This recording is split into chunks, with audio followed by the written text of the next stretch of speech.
On the 8th day Moses called Aaron and his sons and the elders of Israel. He said to Aaron, "Take a calf of the herd for a sin offering, and a ram for a burnt offering, without blemish, and bring them before Adonai. And speak to the Israelites, saying, Take a he-goat for a sin offering, a calf and a lamb, yearlings without blemish, for a burnt offering, and an ox and a ram for an offering of well-being to sacrifice before Adonai, and a meal offering with oil mixed in. For today Adonai will appear to you." They brought to the front of the tent of meeting the things that Moses had commanded, and the community leadership came forward and stood before Adonai. Moses said, "This is what Adonai has commanded that you do, that the presence of Adonai may appear to you." Then Moses said to Aaron, "Come forward to the altar and sacrifice your sin offering and your burnt offering, making expiation for yourself and for the people, and sacrifice the people's offering and make expiation for them as Adonai has commanded." Aaron came forward to the altar and slaughtered his calf of sin offering. Aaron's sons brought the blood to him. He dipped his finger in the blood and put it on the horns of the altar, and he poured out the rest of the blood at the base of the altar. The fat, the kidneys, and the protuberance of the liver from the sin offering he turned into smoke on the altar, as Adonai had commanded Moses. And the flesh and the skin were consumed in fire outside the camp.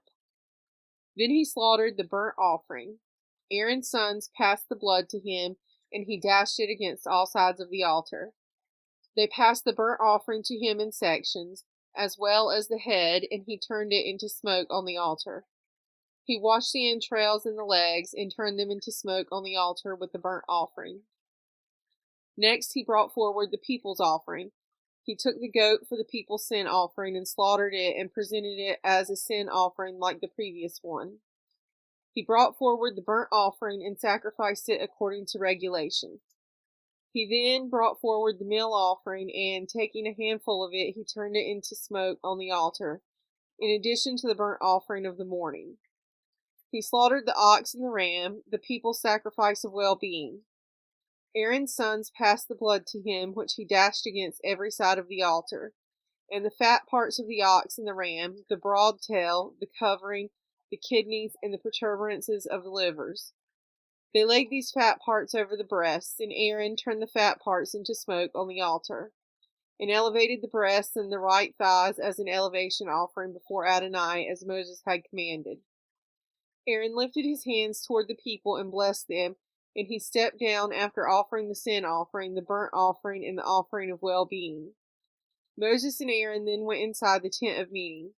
When they came out, they blessed the people, and the presence of Adonai appeared to all the people. Fire came forth from before Adonai and consumed the burnt offering and the fat parts on the altar, and all the people saw and shouted and fell on their faces. Now Aaron's sons, Nadab and Abihu, each took his fire pan, put fire in it, and laid incense on it, and they offered before Adonai alien fire, which had not been enjoined upon them. And fire came forth from Adonai and consumed them. Thus they died at the instance of Adonai.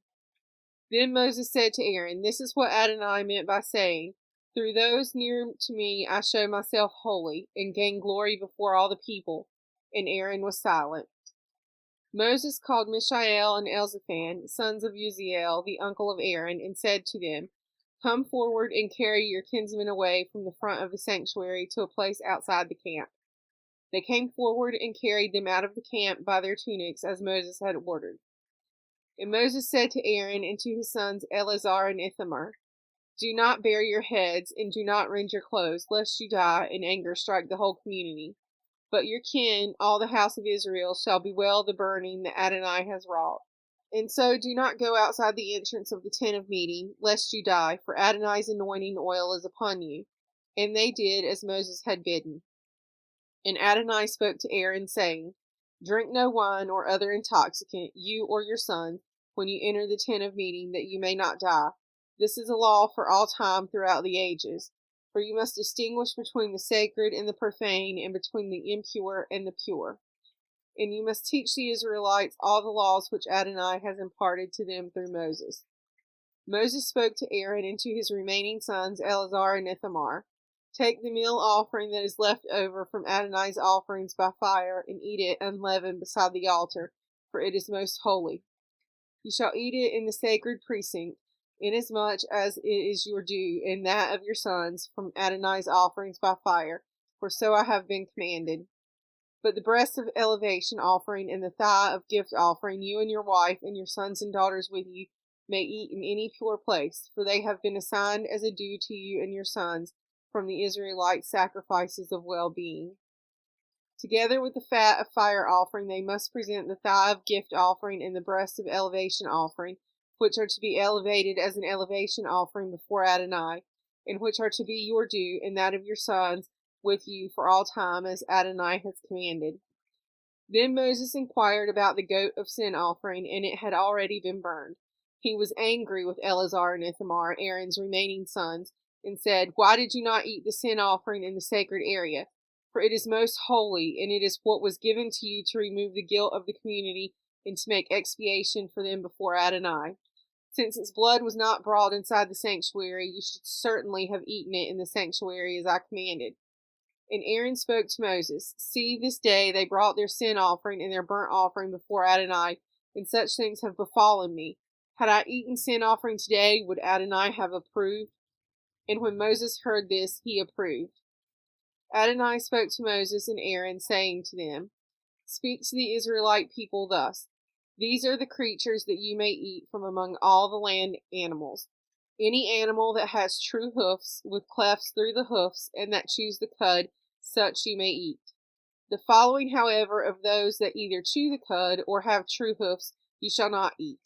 The camel, although it chews the cud, it has no true hoofs. It is impure for you. The daemon, although it chews the cud, it has no true hoofs. It is impure for you. The hare, although it chews the cud, it has no true hoofs. It is impure for you.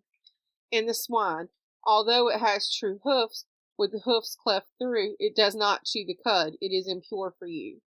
You shall not eat of their flesh, or touch their carcasses. They are impure for you. These you may eat of all that live in water. Anything in water, whether in the seas or in the streams, that has fins and scales, these you may eat. But anything in the seas or in the streams that has no fins and scales, among all the swarming things of the water, and among all the other living creatures that are in the water, they are an abomination for you. And an abomination for you they shall remain. You shall not eat of their flesh, and you shall abominate their carcasses. Everything in water that has no fins and scales shall be an abomination for you. The following you shall abominate among the birds. They shall not be eaten. They are an abomination.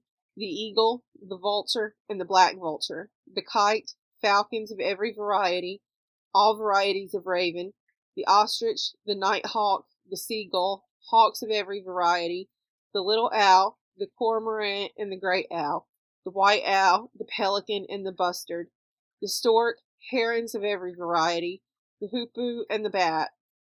All winged swarming things that walk on four shall be an abomination for you. But these you may eat among all the winged swarming things that walk on the fours, all that have above their feet jointed legs to leap with on the ground.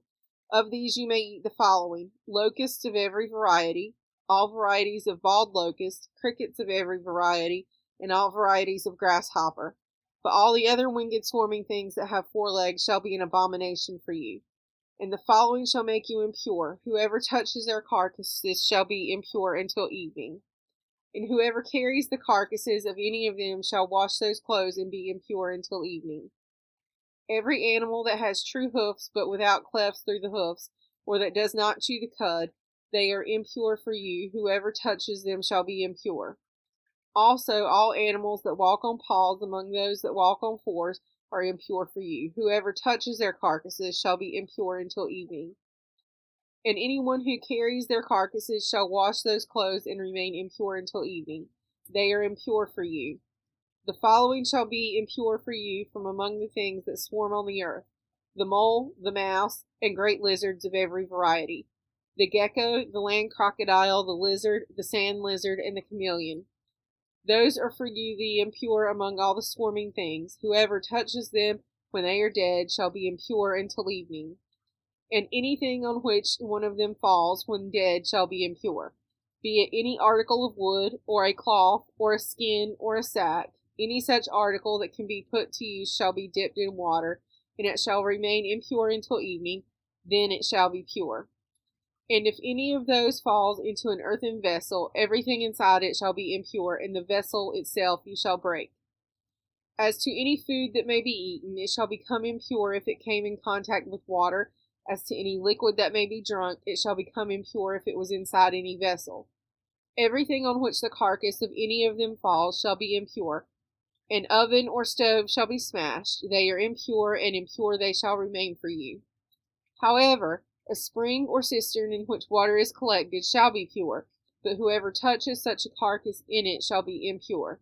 If such a carcass falls upon seed grain that is to be sown, it is pure. But if water is put on the seed, and any part of a carcass falls upon it, it shall be impure for you.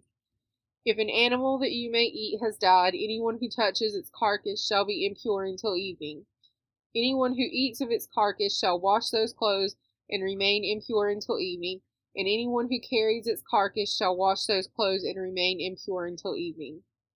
All the things that swarm upon the earth are an abomination, they shall not be eaten. You shall not eat among all things that swarm upon the earth anything that crawls on its belly, or anything that walks on fours, or anything that has many legs, for they are an abomination. You shall not draw abomination upon yourselves through anything that swarms. You shall not make yourselves impure therewith, and thus become impure. For I, Adonai, am your God. You shall sanctify yourselves and be holy, for I am holy. You shall not make yourselves impure through any swarming thing that moves upon the earth. For I, Adonai, am the one who brought you up from the land of Egypt to be your God. You shall be holy, for I am holy. These are the instructions concerning animals, birds, all living creatures that move in water, and all creatures that swarm on earth, for distinguishing between the impure and the pure, between the living things that may be eaten and the living things that may not be eaten.